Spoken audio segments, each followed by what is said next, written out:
শরীর খারাপ থাকলেও ঘরের কাজে কিন্তু কোনো রকম অবহেলা করি না।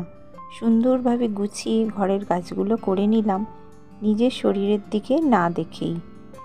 গুড মর্নিং বন্ধুরা, welcome back to my channel. আমি সঞ্চিতা, তোমাদের কাছে চলে এসেছি আমার ছোট্ট চ্যানেল সঞ্চিতা সঞ্চয় নিয়ে। আশা করছি দেশে ও দেশের বাইরে তোমরা যে যে প্রান্ত থেকে আমার এই ভিডিওটি দেখছো সবাই ভালো আছো, সুস্থ আছো আর সাবধানেও আছো। আমরাও বেশ ভালো আছি। আর আজকে হচ্ছে শনিবার। শুক্রবার দিন তো প্রচুর বৃষ্টি হয়েছিল আমি যেদিন বাড়ি ফিরে এলাম। আর আজকে কিন্তু দেখো সকাল থেকে মেঘলা হয়ে আছে। ওয়েদার রিপোর্ট বলছে যে প্রচুর বৃষ্টি হবে শনিবার আর রবিবার। কিন্তু দেখো শনিবার সকালবেলায় এত মেঘলা হয়ে আছে আর চারিদিকে কুয়াশা, আর কুয়াশার জলগুলো এমন পড়ছে যেন মনে হচ্ছে বৃষ্টি হচ্ছে চারিদিকে। আর আমি সকালবেলা উঠে পড়েছি যথারীতি, তখন 6:30 প্রায় বাজে। আর আমি সকাল থেকেই ভিডিওটা তোমাদের সঙ্গে শুরু করলাম। আশা রাখছি তোমরা শেষ পর্যন্ত আমার সঙ্গে থাকবে এবং পুরো ভিডিওটা দেখবে। ভালো লাগলে অবশ্যই আমাকে কমেন্ট করে জানিও। আর যদি তার থেকেও একটু বেশি ভালো লাগে তাহলে কিন্তু একটা লাইক করে যেও যাবার সময়। তো বন্ধুরা দেখো, যেহেতু শিবরাত্রি কাছাকাছি এসে গেছে, আমাদের গাছে কিন্তু প্রচুর আকন্দ ফুল ফুটেছে। আর এই সকালবেলা আমি দেখো উঠেই চেঞ্জ করে নিয়েছি, জামা কাপড় চেঞ্জ করে নিয়ে আমি কিন্তু ব্রাশ করে নিচ্ছি আর মুখটা ধুয়ে নিচ্ছি। কারণ কি জানো, আমাকে একটা ওষুধ খেতে হবে। কারণ আমার প্রচণ্ড মাথা ঘুরছে। তোমাদের আগের ভিডিওতে বলেছিলাম যে আমার মাথা ঘুরছে বলে আমি বাড়িতে চলে এসেছি। এটা কিন্তু আমার স্পন্ডেলাইটিস থেকে হয় জানো। আগেও একবার হয়েছিল, প্রায় মাস 3-4 আগে। আমি কিন্তু বিছানা থেকে 10-12 দিন উঠতেই পারিনি। তখন আমার মেয়ে সব করেছিল, ডাক্তার ডেকে নিয়ে আসতে হয়েছিল এমনকি বাড়িতে। তা সেই রকমই কিন্তু মাথা আমার আবার ঘুরছে। আমি কি করব বলো, ঘরের কাজগুলো তো আমাকে করতেই হবে। সেই জন্য কিন্তু আমি সকালবেলা উঠে আস্তে আস্তে করে সব কাজ করে নিচ্ছি।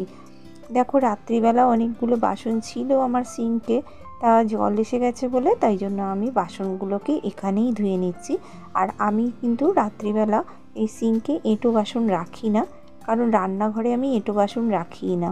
আর এই বাসনগুলো ছিল এই রান্না করার পরে যে সমস্ত বাসনগুলো টুকটাক করে রাখা ছিল, আর রুটি করেছিলাম রাত্রিবেলা সেই বাসনগুলো ছিল, তা সেইগুলো আমি একটু করে সাবান বুলিয়ে ধুয়ে নিচ্ছি। আর চা খেয়েছিলাম, বাটিটাও পড়েছিল, সেই জন্য বাটিটাও ধুয়ে নিচ্ছি।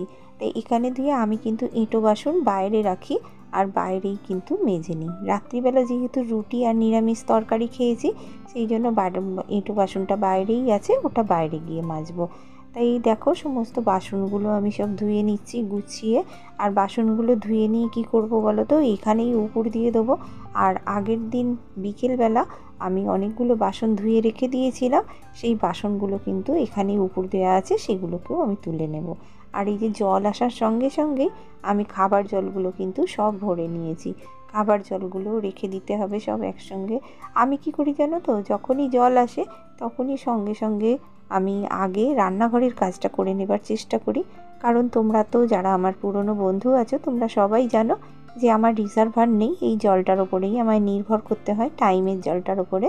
আর এই জলটা যতক্ষণ মানে ফোর্সটা থাকে ততক্ষণ কিন্তু আমি রান্নাঘরের কাজগুলো সব করে নেবার চেষ্টা করি। কারণ যেই একটু বেলা হয়ে যায়, মানে একটু দেরি হয়ে যায়, 0.5 ঘন্টা 45 মিনিট জল থাকার পরেই না এই রান্নাঘরের জলটা আর পড়তে চায় না। কারণ যেহেতু অনেকটা উঁচুতে, সেই জন্য আর পড়ে না। তাই আমি এখানে বাসনগুলো মেজে কিন্তু সব উপর করে নিলাম। আর রাত্রিবেলা যে বাসনগুলো ধুয়ে রেখে দিয়েছিলাম সেই বাসনগুলো কিন্তু এতে তুলে দিলাম। এরপরে আমি সমস্ত রান্নাঘরটা গ্যাস ট্যাসগুলো একটু মুছে নেব। কারণ কাল রাত্রিতে তোমাদের তো বললাম এতটাই শরীর খারাপ আমার লাগছিল যে আমি গ্যাসটা পরিষ্কার করে শুতে পারিনি। একটু যা হোক করে ওপর মুছে নিয়েছিলাম, নিয়ে রেখে দিয়েছিলাম। কিন্তু আজকে সকালবেলা যেহেতু সারা রাত এলো হয়েছিল, আর যদি কিছু বয়ে টয়ে যায়, সেই জন্য আবার সকালবেলা কিন্তু আমি এই গ্যাসটাকে একটু মুছে পরিষ্কার করে নিচ্ছি। আর জল তুলে রেখে দিয়েছিলাম, জলগুলো আমি কি করি জানো তো, এক দিন হয় এমন যে হঠাৎ করে জল আসে না, বন্ধ হয়ে যায়। সেই জন্য আমি যতটা পারি আগের দিন বিকেলবেলা জল তুলে রাখার চেষ্টা করি। আর তাই জন্য আমি জলও তুলে রেখে দিয়েছি। বিশেষ সকালবেলা জল তুলতে আমাকে হয়নি, কারণ আমার তো তোলা জল না হলে হবেই না, তোলা জল রেখে দিই ওই রান্না করার জন্য। তো এবার রান্নাঘরটা দেখো মুছে নিলাম, মুছে টুছে নিয়ে এবারে কিন্তু আমি আজকে একটুখানি টিফিন করব। তা রুটি করব আর একটুখানি তরকারি, আটা মাখাই আছে।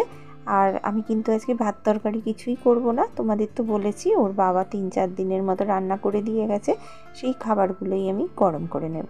তা সেই জন্য আমি আর রান্নার দিকে বিশেষ ঝুঁকছি না, কারণ ঘরদোরগুলো তো এতদিন বাইরে ছিলাম, আর আমার শরীর খারাপ বলে তো সেটা চলবে না। কারণ কি জানো তো, আমি না একদম নোংরা জিনিস দেখতে পারি না, নোংরা ঘরদোর, অগোছালো ঘরদোর আমি একদমই পছন্দ করি না। যতক্ষণ আমার শরীরে শক্তি থাকে বা যতক্ষণ আমি পারি ততক্ষণ কিন্তু একটু একটু করে আমি করার চেষ্টা করি। আর সেই জন্য এই রান্নাঘরটা মোটামুটি পরিষ্কার করে নিয়ে আর এই বাসনগুলো আমি মেজে নেব। আর জলও তুলতে হবে স্নানের, কারণ ওর বাবা তো নেই, তোমাদের তো আগের ভিডিওয়ে বলেছিলাম ওর বাবা কুম্ভ স্নান করতে গেছে। আর ওর বাবা যখন সকালে থাকে তখন ওর বাবাই কিন্তু বাসনগুলো জলগুলো তুলে দেয়। আর বাসন টাসনগুলো আমি মেজে নিই, কারণ ছেলেদের ওপরে অত নির্ভর করলে হয় না। তাও তবুও ওর বাবা কিন্তু অনেক হেল্প করে আমাকে।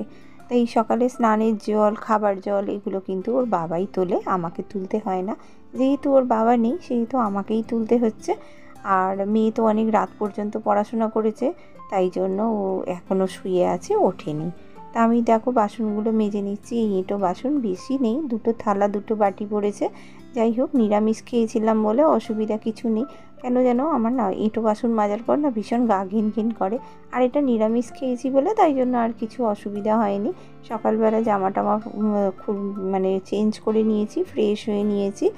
আর এই যে এবার বাসনটা মেজে আমি কিন্তু এবারে রান্নাঘরের কাজ তো মোটামুটি হয়েই গেছে, কারণ তোমাদের তো বললাম যে রান্নাঘরের জলের কাজটা আমি আগে করে নেবার চেষ্টা করি, কারণ ওখানে জলটা কমে যায় যেন বেলা হলে, আর তখন না একদম বিরক্ত লাগে।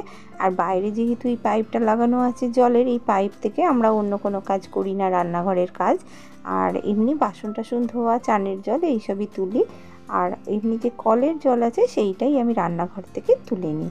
তাই এইখানটা দেখো জলটা জমে থাকে বলে এখানটা একটুখানি ঝাড় দিয়ে দিই প্রতিদিনই। আর এখানটা কীরকম হয়েছিল, এইবারে যখন আমার রান্নাঘরের কাজ হলো তখন কিন্তু এইখানটা সুন্দর করে ওর বাবা বাঁধিয়ে দিয়েছে।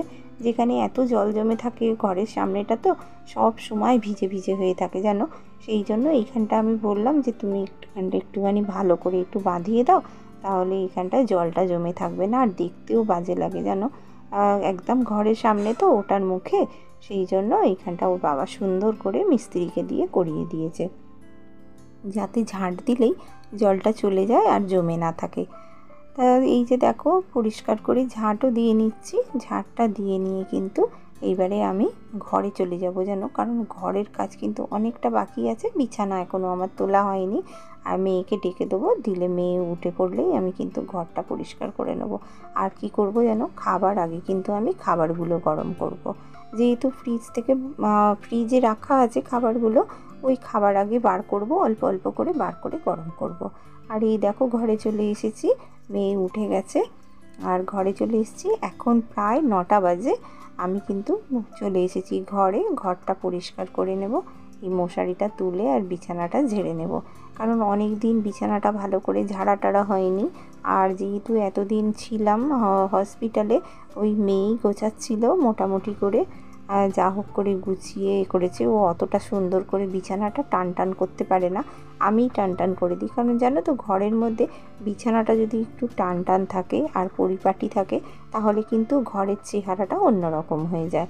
আর অগোছালো বিছানা কিন্তু ঘরে একদমই দেখতে ভালো লাগে না। আর বিছানাটা যদি একটু সুন্দর করে পরিপাটি করে গুছিয়ে রাখা যায়, তাহলে কিন্তু ঘরের শোভাটা অনেকটা বেড়ে যায়। আর তার উপরে যদি সব জিনিস গুছিয়ে পরিপাটি করে রাখা যায়, তাহলে তো আর কথাই নেই। তাই এই যে আমি একটুখানি এই চেয়ারটাও ভালো করে গুছিয়ে নিচ্ছি। আর মুছতে হয় এখানটা আমাকে রোজই, যেন ঝাড়তেও হয়, কারণ এই যে দেয়াল থেকে এত বালিগুলো উড়ে পড়ছে। এখন যেহেতু একটু গরম পড়ে গেছে আর পাখা চলছে, সেই জন্য কি হয় যেন এত বালি পড়ছে না, আমাকে আবার সেই 2-3 বার করে সারাদিনে প্রায় পরিষ্কার করতে হয়। আর এই গরমকাল এলেই আমার কিন্তু ভয় লাগে, যেন এত ঘরে বালি পড়ে যে কি বলবো। প্রতিবার ঝাড় দিতে হয়, 3বার 4বার করে সারাদিনে ঝাড় দিতে হয়। আর ঝাড় দিলে কত কত বালি বেরোয়, কিছু করার নেই। তোমরা তো জানোই এটা আমার অনেক দিনের পুরনো বাড়ি, তাই এইভাবেই আমাকে থাকতে হয়। তাই দেখো সব মুছে টুছে নিচ্ছি, কারণ এগুলো অনেক দিন কিন্তু পরিষ্কার করা হয়নি। মেয়ে বলছে, মা আমি করেছিলাম কিন্তু তোমার মতো অত ভালো করে আমি পারিনি। তা যাই হোক, ছেলে মানুষ যা করেছে সেটাই অনেক। আর এই যে মোটামুটি পরিপাটি করেই রেখেছে, কিন্তু এগুলো অত সুন্দর করে আর ঝেড়ে পরিষ্কার করতে পারিনি। যা করেছে তার উপরে আমি আরেকটু পরিষ্কার করে নিলাম। তা দেখলাম খুব খারাপও করেনি, যেন মুছে টুছে বেশ ভালো পরিষ্কার পরিচ্ছন্নই করে রেখে দিয়েছে বাড়িঘর। তো আর একটু অগোছালো ছিল, ছেলে মানুষ একা রান্না করেছে, একা খেয়েছে, বাবাকে খেতে দিয়েছে, নিজে কলেজে গেছে, আবার টিউশনি পড়তে গেছে, এত কিছু করেছে। অত চাপ তো ওর ওপরে দিই না আমি কোনো দিন। তা এক্ষেত্রে তো আস্তে আস্তে চাপ নিতেই হবে বলো, যেহেতু আস্তে আস্তে বড় হচ্ছে, ওর ওপরেও তো দায়িত্ব দিতে হবে, না হলে ও তো বড়ই হবে না। আর একা একা যখন থাকবে তখন একদিন তো নিজের সংসারও হবে, সেখানে গিয়েও তো গুছিয়ে পরিপাটি করে করতে হবে। আর আমরা মায়েরাই তো সেগুলো শেখাই না। আর মায়েরা যদি বাড়ি থেকেই এগুলো না শিখিয়ে পাঠায়, তাহলে জানো তো সারা জীবন ওকেও কথা শুনতে হবে আর মা বাবাকেও কথা শুনতে হবে যে মা বাবা তোমাকে কিছু শেখায়নি।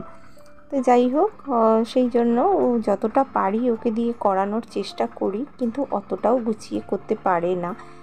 শিখে যাবে, আমরাও তো আর কোনো দিন শিখে আসিনি, আমরাও করতে করতে শিখেছি। তা ও সেই করতে করতেই শিখে যাবে একবারে। তোমাদের কি মত অবশ্যই জানিও।